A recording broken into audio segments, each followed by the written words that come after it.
Hello, I'm Anthony. One of the things that I find endlessly fascinating about music is the beautiful relationship between science and art, because fundamentally, at its core, music is an exceptionally mathematical concept. It's only when we come to use it that we're able to express ourselves artistically. One of the means by which we do that is the chromatic scale, far and away the most common scale in use in Western music. And as I'm going to show you today, it's based upon some really sound mathematical principles.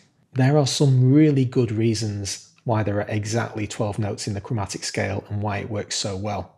In order to get to the answer, we need to go right back to the beginning. The basis of all sound is the harmonic series. This is a fundamental principle of the universe. It's how the universe works. When it propagates sound, it generates that sound in multiples of harmonics. If we pluck a guitar string that's tuned to 100 hertz, you're not going to hear exactly 100 hertz. You're going to hear 200 and 300 and 400 and 500. And the ratio of all of those different extra tones, called overtones, is what's going to describe the character of that guitar that you're playing. In fact, that's true for all sound. The very concept of timbre is tied to the relative ratio of overtones with respect to a fundamental. I'm going to play you the harmonic series now. I'm going to base it in the key of A, which is totally random. I've selected my first note as 55 hertz. From this point onwards, the series of notes that you see selected in Cubase here are going to add an extra 55 hertz on for every note that gets played. This is what the harmonic series sounds like.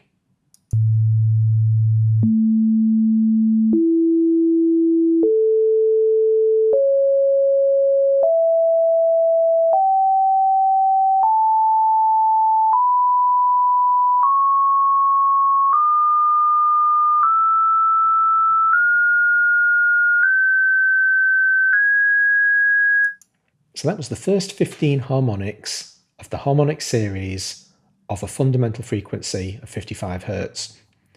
If you were watching the tuner, you will have noticed that some of those notes, some of those tones were wildly what we would call out of tune.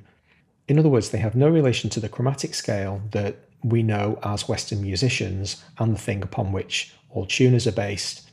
Now, there's a kind of a subjective footnote to add here. It's entirely possible that as you were listening to that series, the notes that were closest to being what we would call in tune sounded the most pleasant to you, and the notes that were further away were the ones that sounded most challenging. There's one at bar 14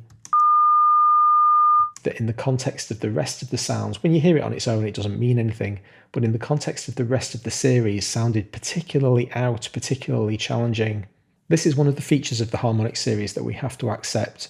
It's not what we would call in tune, but it is actually perfectly in tune.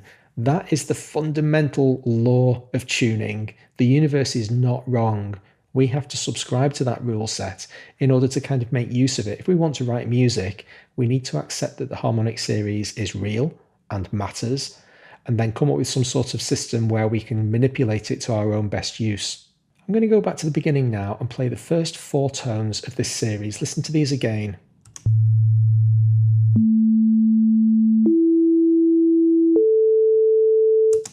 They sound very nice, don't they? They work well together. All of those tones sound harmonious.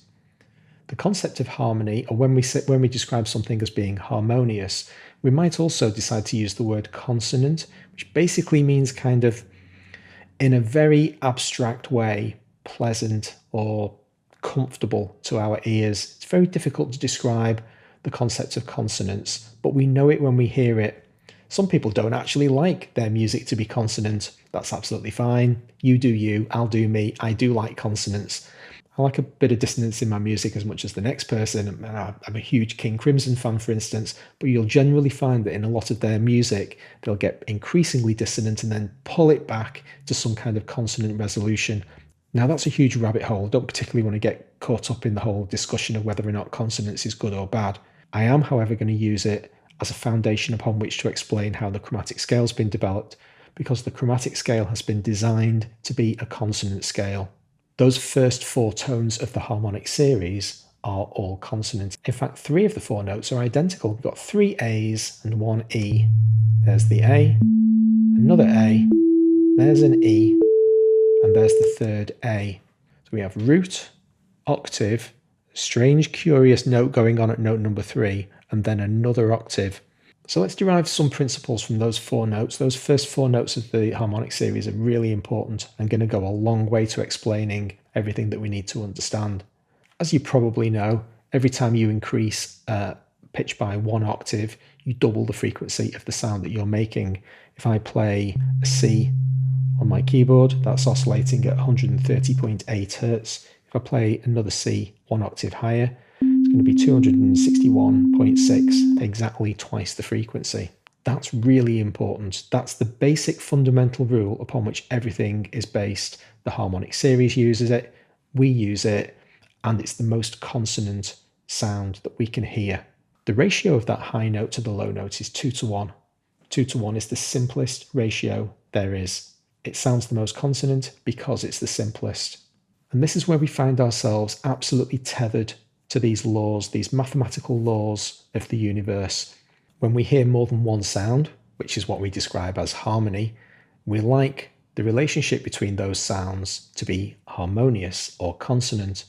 Those are simply fancy words for saying simple ratios. 2 to 1 is the simplest ratio, and that's the octave. Now let's have a look at that third note, because this in many ways is the most important part of the entire story. The third note ends up playing in E. The tuner loves this note, our ears love this note. When we play this note in relation to another note underneath, let's move the fundamental along so we play those 2 notes together. They're very consonant, they sound nice together. Mathematically, the relationship of this note to this note is 3 to 2, the next simplest mathematical relationship, the next simplest ratio. So the universe is screaming a set of instructions at us here. Use simple ratios and I will reward you. And in fact, that's basically the answer to the question, why are the 12 notes in the chromatic scale? Everything that you've heard so far gives you all of the tools to work it out. Because what the originators of Western music decided to do was base everything on those 2 rules. They said, we're going to come up with a musical language that allows us to maintain the integrity of the ratios 2 to 1 and 3 to 2. These 2 most important ratios, the 4 fundamental kind of building blocks of the harmonic series. We're going to base our entire musical language on just that construct alone. And the way they did it is absolutely beautiful. This is the next concept that we have to come along, the idea of stacked fifths. So this is what we're going to do. We're going to start out with a note. It's going to play at 55 hertz. It doesn't matter that we call it A. It doesn't matter that it's 55 hertz. It's a fundamental. It's the basis upon which everything else is going to operate. The important thing is that from this point onwards, the notes that we're going to play in sequence are all going to be a ratio of exactly 3 to 2 above the previous note. So this ascending sequence of notes that you can see, all of their pitches have been tuned to exactly 1.5 times the frequency of the previous note. There is an automation lane here. You can see it as the automation lane where I've made sure that these frequencies are to within a single hertz of perfect. They're as close as I can get them. In this column of the spreadsheet that I've just brought in, you can see those numbers exactly as they're going to appear. So as each one of these sounds plays, these are going to be the pitches that are represented. The last 2 pitches don't actually get caught by the tuner. I had to tune them using Insight, which is a spectrum analyzer, because the guitar tuner basically couldn't catch frequencies that were that high. So let's have a listen to this series of stacked 3 to 2 ratios. I'm not using any musical terms, they're just ratios of 3 to 2. Here we go.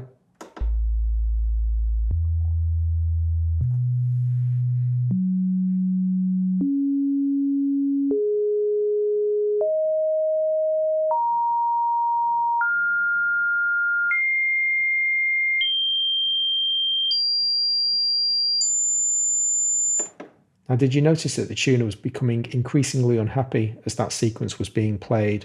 We'll get onto that later. Don't forget, the tuner is a function of the rules. We have to abide by the rules before we can break them. When we get to this 12th note, a very interesting thing happens. On the left-hand side, you can see that I've set out some muted interpretations of each of the fundamentals. So these are all the different roots. These are all of the A's, as we would call them, from the end of the story.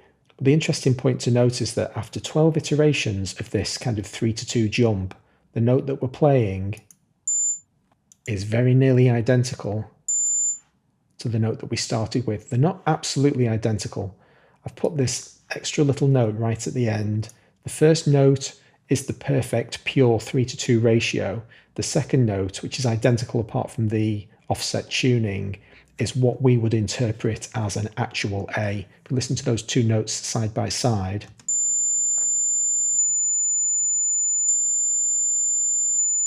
you can identify that very small change in pitch. But the fact is, that's a span of 7 octaves we've just crossed over there.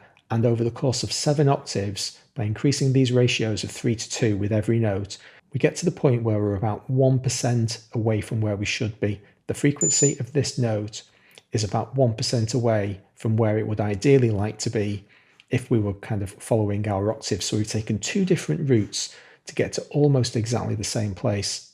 This is the smallest number of notes that you can use, taking 2 different routes, the 2-1 route and the 3-2 route, to get back to the same origin point where 2 notes that you're playing are effectively identical with this very small offset. Now, we are going to have to make accommodation to that very small offset. We can't just ignore it. But from this point onwards, we've got something kind of stable that we can work with. We said, okay, we've decided that the fundamentals and the 3-2 ratio notes are going to be the basis of everything that we do. Can we construct a musical language where they both work very, very accurately? The answer is yes. So 12 notes fall out of this. How do we then go on to build a scale out of this information? Well, the way we're going to do it is we're going to use another one of those fundamental principles. We decided that simple ratios were the be-all and end-all of music, and we rooted our 12-note language on the 2-1s and the 3-2s, but they're not the only simple ratios. You've got 4-3 and 5-4, 5-3, all sorts of different other very simple ratios. What do they sound like? Well, it turns out that the rule is absolutely universal. The simpler that ratio, the more consonant the sounds appear to our ears. And it completely makes sense because it's taking the smallest amount of time for that little bundle of sound to package itself back up and get back to a kind of a common origin where all of the waves are perfectly in sequence and can start doing the thing again. And we like that repeating pattern. It's all about repeating patterns. So can we shoehorn all of these notes into some of these other simple ratios? We've taken care of 3-2, and that's all absolutely fine. But what about the relationship of each one of these notes to the fundamentals themselves? Because they're only actually currently related to each other. Each one of these notes has stepped up at a ratio of 3-2 from the previously played note. Well, let's take a couple of examples. We'll pick on this note. This note, which is cycling at 339 hertz. We can see that in the spreadsheet as well. There's a lot more stuff in the spreadsheet. I'll get to that in a minute. Here's the number we plumbed in, 939.7. How does that relate to the fundamental? What's the relationship of this note to the closest root it has? So the fundamental's right down at the bottom, but all of these are roots. They're all 2-1 multiples of the original note. So what's the relationship between the frequencies of those 2 notes? Well, the note that we played was 939.7, and the closest root we have is 880. So we have a ratio of 1.067. The universe doesn't really talk in decimals, it talks in fractions for some inexplicable reason. Explain that one to me. Let's turn 1.067 into a ratio. So here are all the possible ratios that we can have up to, I've basically done every simple ratio up to 16. All we need to do is look across this chart to find out the one that's closest to 1.067. Well, wouldn't you believe it? 1.06666, that's close enough, isn't it? So the ratio is 16-15. That note is more or less exactly where it wants to be. It doesn't need to move anywhere in order to have a simple relationship with its fundamental. Let's do another. Let's pick this frequency here. So this is the 5th note in the sequence. So The fifth note in the sequence is oscillating at 278 Hz, and its closest fundamental is 220. So that's a ratio of 1.265. Let's find that in the chart. 1.25 is the closest we can get, and that's a ratio of 5:4. That's a lovely one. So I'm going to kind of guess, well, I'm not guessing because I already know the answer, but you wouldn't be surprised to hear that that note is going to be a particularly strong one, a particularly consonant note.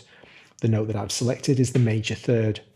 Who knew? The major third is one of the most consonant notes in the chromatic scale because it has one of the simplest ratios. If we perform that process for every one of the notes in this 12-note series, we're going to find the simplest simple ratio. Basically, we're going to kind of factor it down to the simplest state that we possibly can. And then we've got a decision to make. Let's go down the first decision route, which is where we adjust each one of these frequencies so that they're perfectly in alignment with those simple ratios. That decision tree has taken us into the world of just intonation. Now, anybody with perfect pitch, and I don't have perfect pitch, will tell you that just intonation is the be-all and end-all of music. It's superior because it's more closely aligned to the universal rules that we're trying to subscribe to.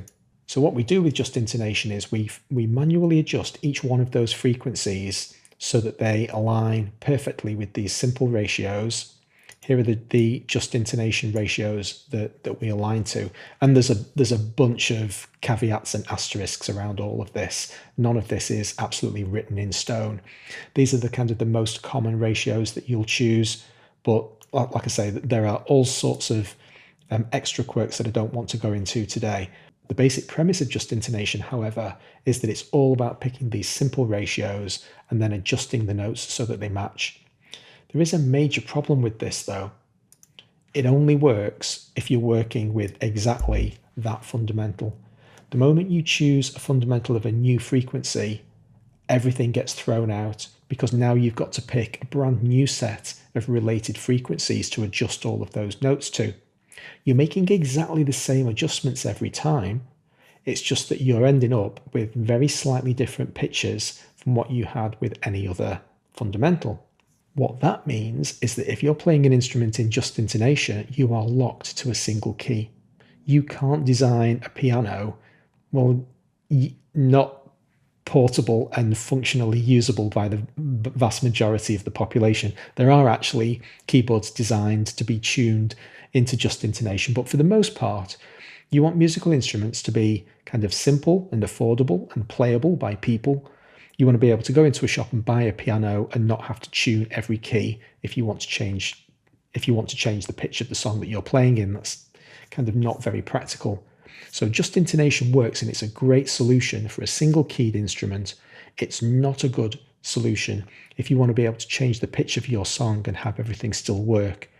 You need to go down option B, and option B leads you to 12-tone equal temperament. This is the scale that the vast majority of us are familiar with. It's what well over 99% of all music that's written is written in 12-tone equal tempered scale in Western music. And what it does is it divides each octave into 12 equal measures. Now, when I say equal, you have to bear in mind that the musical scale is exponential. The frequency doubles every octave. It's not linear, it's exponential. And so we need to define an algorithm where these 12 segments of sound, where we're going to slot each one of these notes, also sits on that exponential curve. And the function that we use is 2 to the power of n over 12. Don't particularly have to worry about the maths if you don't want to, but it's basically going to give you a set of 12 ratios, and here they all are. I'm kind of scrolling up and down them with my mouse. If you set the pitches of each of your notes exactly according to that rule, then you've just designed a system that allows you to invent the piano, because each one of the keys of the piano is now fixed to an absolute pitch, and it's a compromise, it's an approximation of where that note kind of should be in accordance with the universal laws. You might be interested to know, I'm not going to describe in very great detail all of these numbers, but you can see in this chart the difference between the note where it would be placed on a 12-tone equal temperament scale as compared to the just intonation ratio as well. Importantly, though, they both agree how important the perfect fifth is. 659.3 plays 660. No tuning scale using Western music is going to work if it does anything bad to the perfect fifth. That's where everything is based. It's the most important one to get right. In terms of its applicability as a usable scale, however, they both fall within acceptable parameters. So this difference column that I've just highlighted here tells you that in fractional terms, the difference between Just Intonation and 12-tet is very, very small. They're both exceptionally good scales at describing a 12-note system that repeats regularly in terms of octaves, but is also absolutely faithful to the perfect fifth rule. So those 3-to-2 ratios that I was talking about earlier when I was saying stacking 3-to-2s, concept of stacking fifths, we now call them perfect fifths because that's the note of the scale that eventually gets that name. That's the principle from which everything flows. That's why the chromatic scale's got 12 notes. Hope you enjoyed the video. Please hit like if you did. I'll see you next time. Thanks very much.